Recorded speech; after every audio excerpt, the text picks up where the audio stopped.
नमस्कार, आवाज इंडिया में आप सभी का स्वागत है। मैं हूं सीमा। महाराष्ट्र विधानसभा में सियासत उस वक्त गर्मा गई जब शिवसेना उद्धव दल के नेता भास्कर जाधव ने उप मुख्यमंत्री और शिवसेना शिंदे गुट के प्रमुख एकनाथ शिंदे की मिमिक्री कर डाली। इस पर शिवसेना शिंदे गुट के नेता शंभूराजे देसाई और गृह मंत्री योगेश कदम ने सख्त आपत्ति जताई और खुली चेतावनी दी। देसाई ने कड़ा विरोध जताते हुए निशाना साधा और बोला कि हम भी तुमसे 10 गुना ज्यादा बोल सकते हैं, लेकिन हम संयम बरतते हैं। हमारे नेता की तरफ एक उंगली उठाने से पहले उन्हें ये याद रखना चाहिए कि 4 उंगलियां उनकी तरफ भी हैं। अगर अब से किसी ने हमारे नेता के खिलाफ ऐसा बर्ताव किया तो हम मंत्री और विधायक का पद भूलकर बाला साहेब के शिव सैनिक की तरह जवाब देंगे। इतना ही नहीं, शंभूराजे देसाई ने यह भी आरोप लगाया कि भास्कर जाधव का ये पूरा बर्ताव सिर्फ इसीलिए किया जा रहा है ताकि मातोश्री को खुश किया जा सके और उन्हें विधानसभा में नेता प्रतिपक्ष की कुर्सी मिल जाए। दोनों नेताओं ने आरोप लगाया है, एक और भास्कर जाधव कहते हैं उन्हें सभी नियम पता हैं और दूसरी तरफ वही नेता सदन के अध्यक्ष और उप मुख्यमंत्री शिंदे का अपमान करते हैं। देसाई ने कटाक्ष करते हुए कहा है कि जो कभी आदित्य ठाकरे की म्याऊं म्याऊं की नकल करते थे वही आज हमारे नेता का मजाक उड़ा रहे हैं। मातोश्री बंगल्यामध्ये एक परम प्रिय अशा पद्धतीचा मासा त्या ठिकाणी जोपासण्यात आला होता। खरा मासा बरं का, पाण्यात राहतो तो, पाण्यात राहतो तो मासा।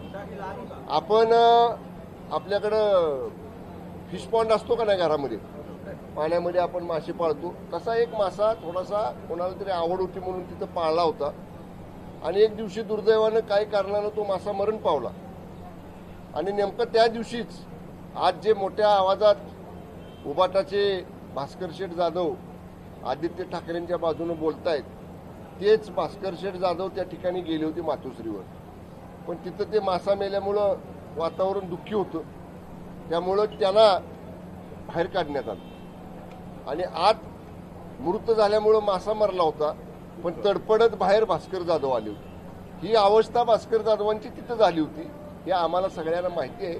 भास्कर जाधवांना आमचं एकच सांगणं आहे, आम्हाला खूप गोष्टी सांगता येतात, आम्ही एकेकाळी एकत्र होतो, ठीक आहे, तुमचा विचार आता वेगळा आहे, आमचा विचार आता वेगळा आहे, पण तुम्ही जर आमच्या नेत्याबद्दल लायकीन वगैरे असे शब्द काढाल तर त्याच्या 10 पट पुढे जाऊन आम्हाला सुद्धा बोलता येतं, एवढं फक्त भास्कर शेठनी लक्षात ठेवा।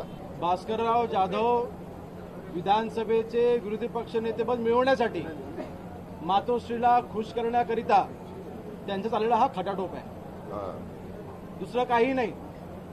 हे माननीय वंदनीय बाळासाहेब ठाकरे यांना सोडून गेले, हे शरद पवार साहेबांना सोडून गेले, मग आता विरोधी पक्ष नेतेपद मिळवण्याकरिता ह्यांनी जे आता मातोश्रीची चाकरी करतायत हा त्यांचा त्याच्यामध्ये प्रयत्न आहे। एकंदरीत सभागृहामध्ये मला सगळे नियम माहिती आहेत हे भासवण्याचा प्रयत्न करायचा, दुसऱ्या बाजूला अध्यक्ष महोदयांचा अपमान करायचा, बाहेर येऊन माननीय उपमुख्यमंत्री आणि आमचे मुख्य नेते शिवसेनेचे मुख्य नेते एकनाथ शिंदे साहेबांचा अपमान करायचा, अशा पद्धतीने त्यांची निष्ठा ही गेली अनेक वर्ष महाराष्ट्र राज्याने पाहिलेली आहे आणि म्हणून मला वाटतं नामर्दासारखी वक्तव्य करणं ह्याच्यामध्ये कुठलेही महानता नाही, हे त्यांना मी आपल्या माध्यमातून हे आम्ही त्यांना सांगू इच्छितो।